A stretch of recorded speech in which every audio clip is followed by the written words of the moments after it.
What is going on, guys? Welcome to a brand new review series for a new series that that started coming out for the spring anime season, and that is To Your Eternity. And with me, as always, I have Loose Spade. So, well, I didn't think we were gonna actually review any animes this season, just based on how many different series. There are some that have been coming out this season that I thought was I didn't. Because when you told me what was coming out, I didn't really. There were a few things you didn't mention that I was kind of had my eye on. This was one of them. And the other one was 86, but that's the only other thing I've been watching aside from this.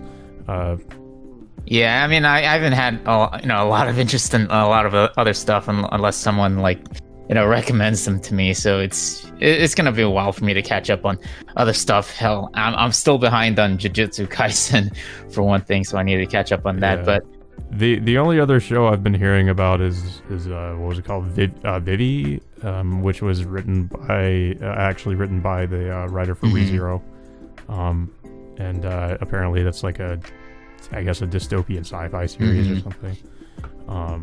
Yeah. But aside from that, there's just not too much of. It really felt like there was way more coming out last season, or this season before that too. But I also noticed that there's a lot of new animes specifically coming out for Netflix. The Godzilla anime. I have been watching those episodes as they came out, but because I know the way Netflix is, they'll just, at least the US Netflix, they'll just put the whole series up once all the episodes it's not just Godzilla, but there's also Eden Zero is also going to be on Netflix, which I'm kind of surprised that they're doing that. I thought Funimation would get the rights to that show, considering that they had the rights to Fairy Tail this entire time. Yeah, I'm pretty surprised by that too. I mean, there have been shows that are also on Funimation that have been on Netflix, but I guess the difference here is that it's premiering on Netflix and not like one of the Funimation services. Yeah, I just don't know why Netflix just follows the same formula like it did years ago, where it shows off on a weekly basis on in a different country, but for ours that we have to wait until the entire season's over for them, and then immediately they just put the whole entire thing once the season's done. I mean, I'm guessing it's just because of the whole binge watching culture.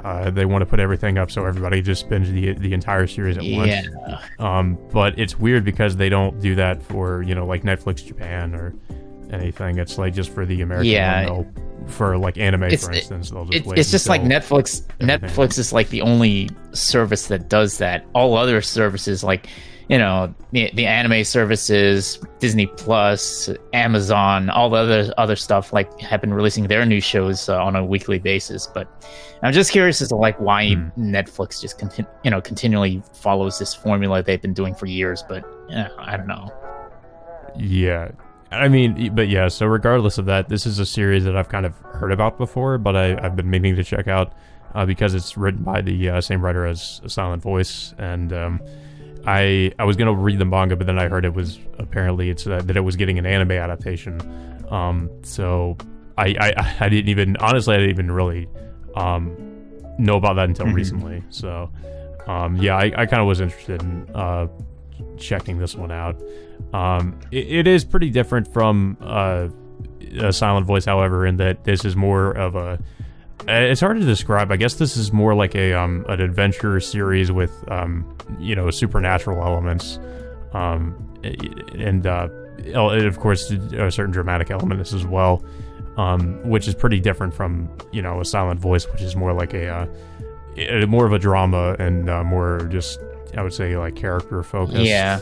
And I mean, this one is too, but it seems like there's more of a. I guess you'd say there's more of a story, or it's just more of an adventure series. So it's pretty different from a Silent Voice. It's also a lot darker too. There's as you might notice with the first episode and also this recent episode, it gets. I'm actually shocked at how at how dark it actually gets. It's because I was expecting it to be more like a shonen, but it feels like the way it starts out, at least, it feels more like a seinen series with how dark it is. But supposedly people say it becomes more like a shonen later on, because it went into the, I guess because of the magazine it's published in, which is the shonen, the shonen magazine. So it became more like a serialized shonen series. So yeah, we originally the show actually started last week, but we're actually doing a review for 2 episodes this time because we kind of got into this like just a little bit late. But yeah, the show, the main character of the show is really this like unknown entity sort of thing. Like it starts out like as a small orb from like, from whatever this being releases. I don't know if it's a god or if it's some supernatural being that does this, but apparently this orb gets released and then it takes the form of a rock that spends like, it doesn't specifically say how long it's been in there, but it stays there long enough for that rock to be turned into moss, and then it shifts into a huge blizzard, and then all of a sudden like a white wolf collapses dead on top of the rock, and the rock takes the form of the dead wolf, and apparently it ends up wandering back into the encampment where the dead wolf used to live, and all that's left in that encampment is just one little boy who we don't really. I don't think that we know this kid's name, unfortunately. I don't know if they ever say his name. I mean, we learned about him, but we don't know. I don't think we really know what his name is. But yeah, we learned, of course, that the wolf was the wolf that died was his pet, and that's what he thinks his name is. So we find out more about this boy, about the wolf, because I think this is kind of a recurring. I think this is going to be more of a recurring thing, that we're going to be focusing more on the characters around this being more than anything else, because this episode, the first episode, mostly focuses on a boy who's pretty much living it all by himself. He said he used to live with like a group of people that he was taking care of, and the rest of his family or villagers like got separated, I think, several years ago.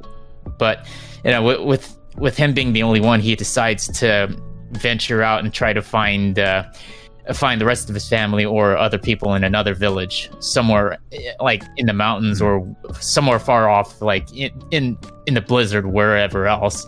And throughout the entirety of this episode, he seemed to have like this very optimistic attitude that things will go all right in the end. And then, at first, like things go well at first, and then all of a sudden he accidentally falls into like what was it? Like a fragile icy lake, and then he ends up injuring his left leg, which is left untreated pretty much the entirety of this episode. Yeah. Most of the episode is focused on him trying to find civilization, or trying to basically, venture out of this of the snowy landscape.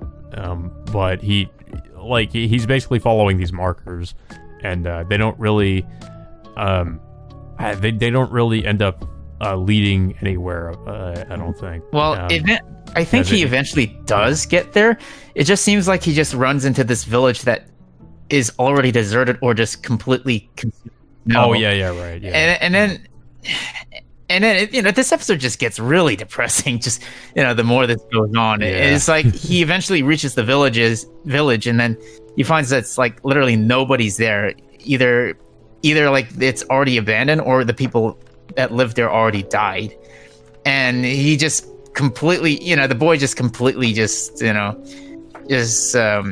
completely loses it in the end, just acknowledging that he's mostly talking to himself this entire time, and decides to just venture all the way back to the encampment where they first started, just having to not to mention like the kid's already injured with with a bloody left leg, pretty much starving, possibly suffering through hypothermia and all other stuff, and eventually somehow they all make it back.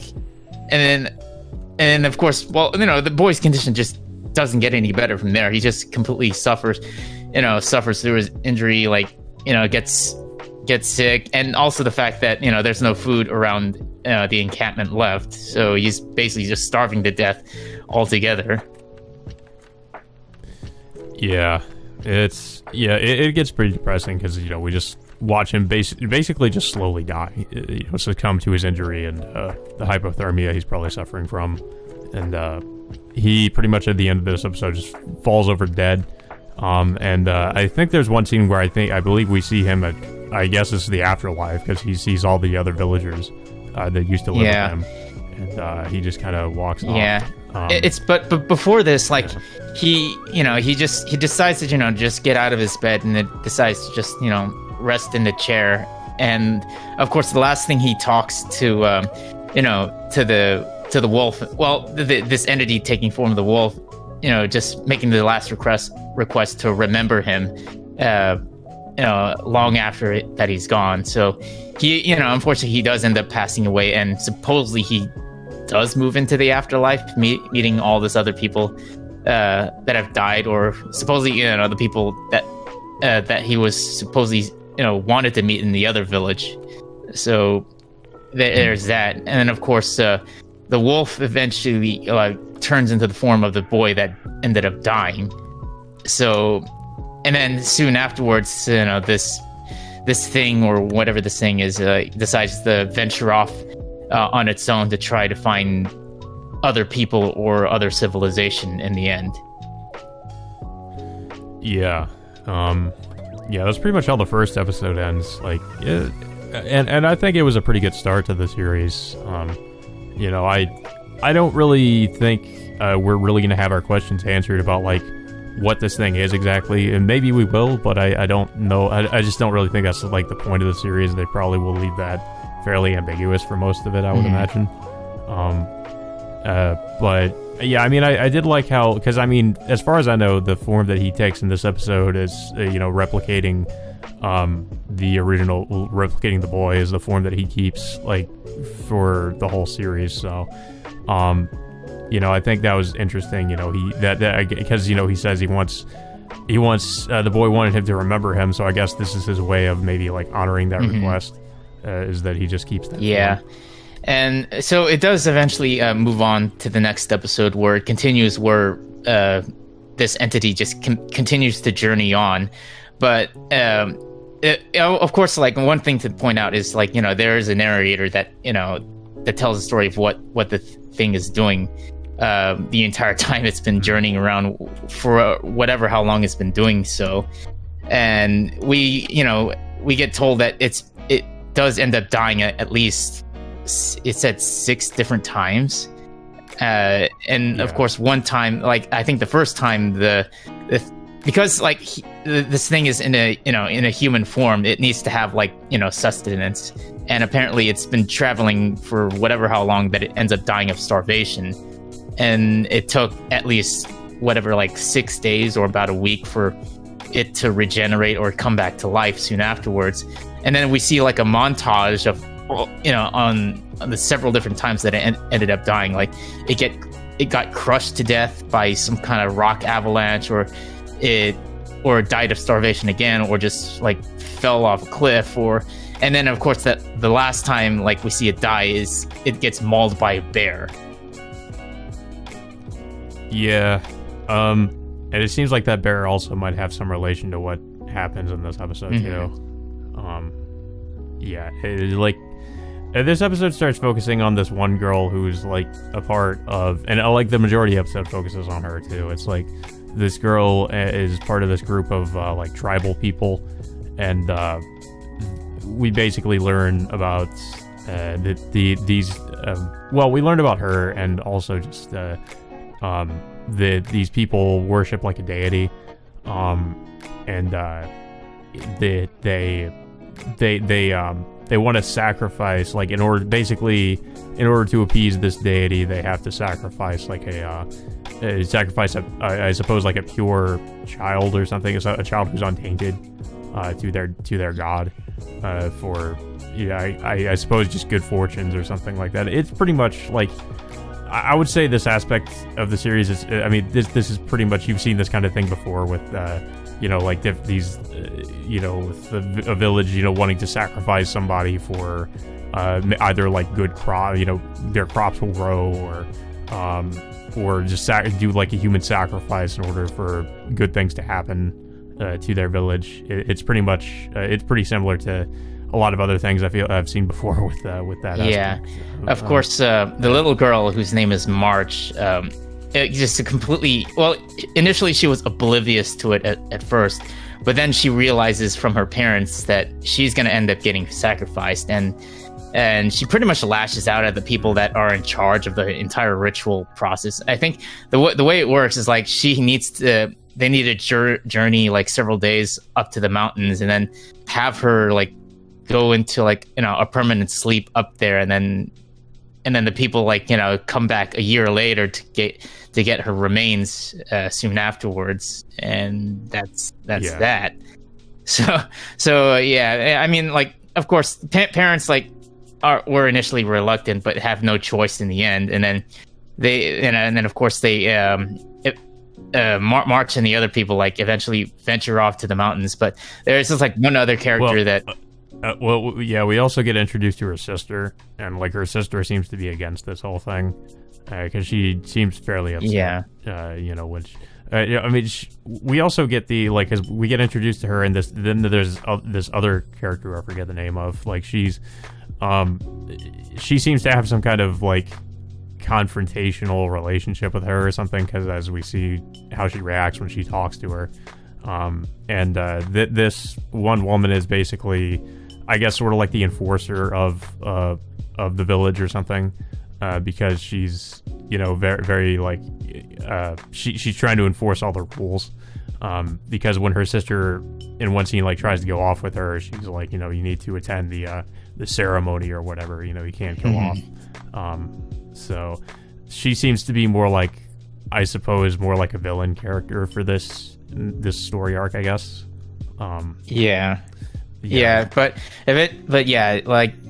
Eventually, like, she distracts the people, like, carrying March, and then March uses this opportunity to end up escaping. I would say her captors or whatever those people are. And then they try to chase after her, but then she just stumbles down like a hillside into a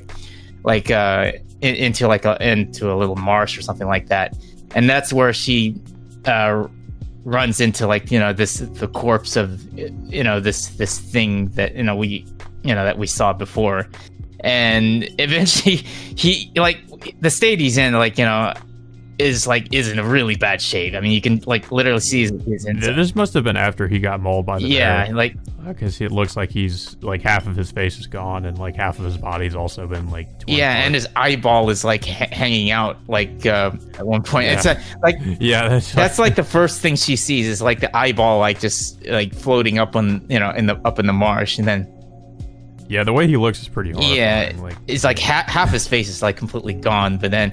And then, of course, two people in charge of the ritual end up fighting her, but then run into him as well, like pretty much as like an undead corpse.